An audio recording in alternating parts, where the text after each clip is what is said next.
Imagine stepping into ancient Rome, expecting to find majestic marble temples, grand public baths, and the pinnacle of one of history's greatest civilizations. Instead, your first stop is a public toilet, where dozens of strangers sit shoulder to shoulder with absolutely no privacy whatsoever.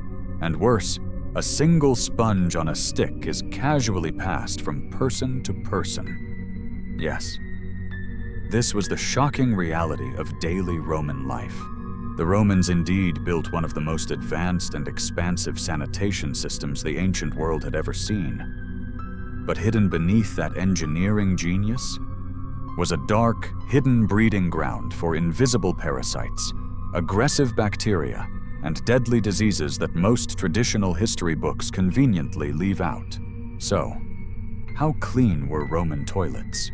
Really, were they the architectural marvel we believe them to be, or a completely disgusting, festering health hazard?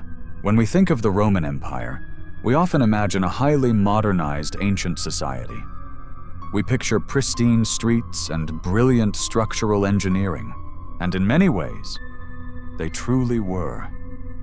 The empire boasted hundreds of public latrines, featuring continuous flowing water deliberately designed to flush away human waste. These communal bathrooms were often beautifully constructed. Citizens would sit comfortably on smooth marble seats, chatting casually about their day, or even negotiating business. The human waste dropped directly into a highly sophisticated network of underground sewers. The largest and most famous of these was the mighty Cloaca Maxima. This massive subterranean engineering project was carefully designed to drain the local marshes and transport the city's sewage directly into the fast-flowing Tiber River. To an ordinary citizen walking the vibrant streets above, this system felt incredibly clean.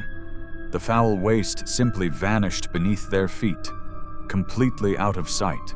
Compared to other ancient cities that simply tossed their chamber pots directly into the streets, Rome seemed like an absolute paradise of public health. However, appearances can be deeply deceiving. Having a stream of running water underneath your seat did not necessarily mean you were safe from dangerous infections, because when it was time to actually wipe, you had to reach for a communal tool that would make modern medical professionals absolutely horrified. To truly understand how bizarre this was, you have to imagine the absolute lack of privacy. Roman public toilets had no stalls and no dividing walls. Citizens would simply hike up their tunics and sit side by side on the cold stone benches. You could easily be shoulder to shoulder with 20 complete strangers. For the Romans, going to the bathroom was a highly social event. People would chat, share local gossip, or even close important business deals. It was as normal to them as visiting the grand bathhouses. But the lack of personal space wasn't even the most disturbing part. The true horror lay in how they cleaned themselves afterward. Remember, toilet paper wouldn't be invented for centuries, so the Romans used something else. Enter the Tersorium, literally translating to a wiping thing. It was simply a sea sponge securely attached to the end of a short wooden stick. When you were finished, you would grab this sponge, use it, and then rinse it off in a shallow gutter of flowing water at your feet. For years, historians have fiercely debated exactly how this tool was handled. Was it a personal item you carried, or was it communal? While some wealthy citizens might have brought their own private sponges, the vast majority of historical evidence suggests a much more stomach-churning reality. In these massive public latrines, the Tersorium was a shared instrument. Dozens of strangers would use the exact same sponge, one after another. Between uses, the sponge was typically left soaking in a bucket filled with heavily concentrated salt water or strong vinegar to neutralize the odor. The Romans believed this acidic mixture would clean the sponge. But as we know today, vinegar alone is not strong enough to kill everything. It is important to note that historians still debate the exact cleaning protocols. However, passing a wet sponge between strangers in a dark, damp room was basically the most efficient way to spread harmful pathogens. Every time someone reached for that stick, they were playing a dangerous game of roulette, And recent archaeological discoveries have proven exactly what happens when thousands of people share the same toilet. The evidence is truly microscopic. For decades, we relied on ancient texts to understand Roman life. But modern archaeology has recently unearthed a much more terrifying, microscopic reality. By analyzing fossilized feces and soil samples taken directly from ancient Roman latrines and sewers, scientists have discovered something truly shocking. These dirt samples are absolutely packed with the preserved eggs of intestinal parasites, specifically whipworm, roundworm, and devastating dysentery-causing pathogens. You might assume that with all their flowing water and magnificent public baths, the Romans would have been remarkably healthy and parasite-free. But a groundbreaking study comparing Roman parasite levels to the earlier, supposedly less civilized Iron Age revealed a massive historical plot twist. Despite their incredible engineering, their continuous water supply, and their cultural obsession with daily bathing, parasite infections in the empire did not decrease. In fact, in many regions across the empire, the rate of intestinal parasites actually increased after the Romans introduced their advanced sanitation.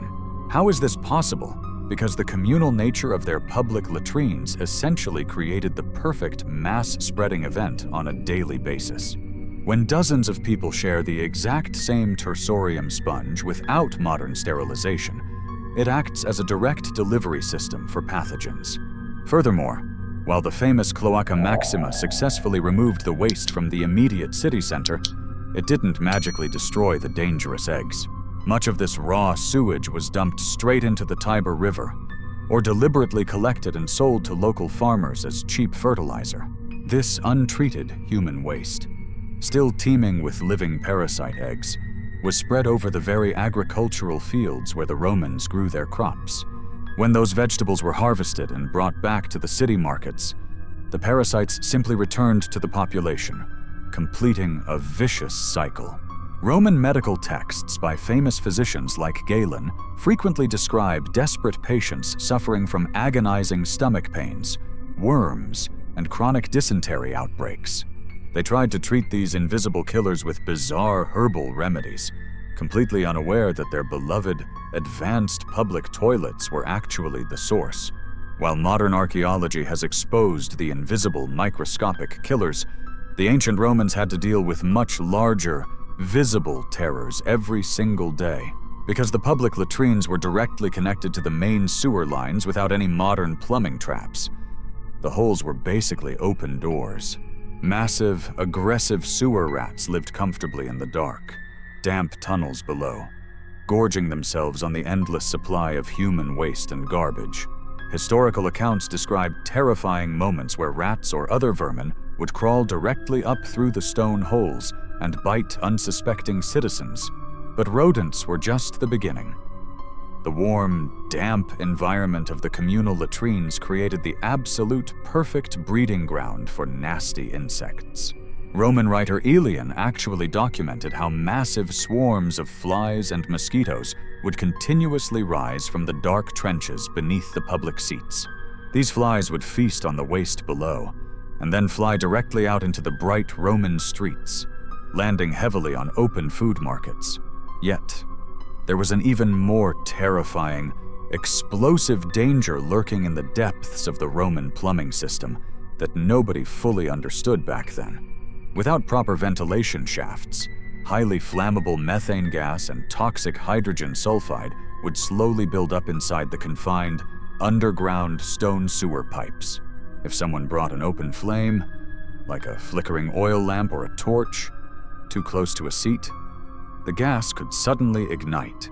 Flames would literally shoot up out of the toilet holes, causing severe burns to whoever was unlucky enough to be sitting there at the time. To the ancient Romans, who had absolutely no concept of invisible methane gas buildup, these sudden fiery explosions were obviously the work of angry demons, because the latrines were considered genuinely dangerous, terrifying places. Citizens constantly sought divine protection from the gods just to go to the bathroom safely. Archaeologists frequently find small shrines or painted frescoes dedicated to Fortuna, the Roman goddess of luck. right inside the most disgusting public toilets.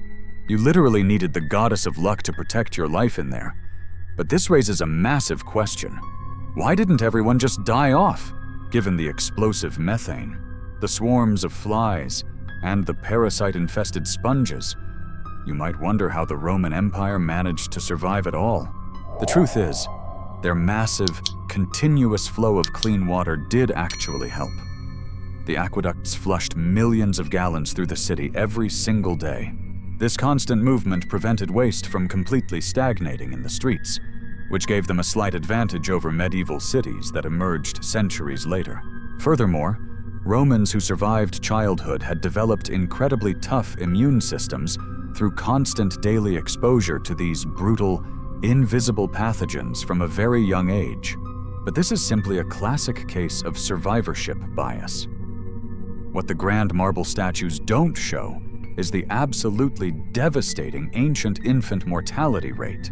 The harsh truth is that ancient Roman engineering fundamentally changed the world forever. Their paved roads inspired modern highways, and their aqueducts transformed urban landscapes. Their massive underground sewers heavily influenced urban sanitation for centuries to come, laying the groundwork for how modern human cities are physically built today. But perhaps the greatest historical irony of all is this. They successfully built remarkable, massive public toilets nearly 2,000 years before anyone understood germs. You see, sanitation is simply the physical removal of waste. But hygiene requires an understanding of the microscopic world, a science they completely lacked. They could flawlessly engineer the flow of water to move human waste completely away from their bustling city centers, making everything look brilliantly clean. Yet, by blindly sharing the exact same communal sponge without any chemical sterilization, they unwittingly created the ultimate delivery system for microscopic killers. In their obsessive, highly engineered attempt to stay completely clean and civilized, they unknowingly helped deadly diseases travel just as efficiently as the water itself. So, the next time you find yourself admiring the stunning white marble ruins of the glorious Roman Empire, just remember the dark, hidden truth. True history isn't always found carved into magnificent stone pillars or written in grand, heroic poems by famous ancient emperors. Sometimes, the most shocking, disgusting, and fascinating secrets of human civilization are found hiding directly at the bottom of a communal public toilet.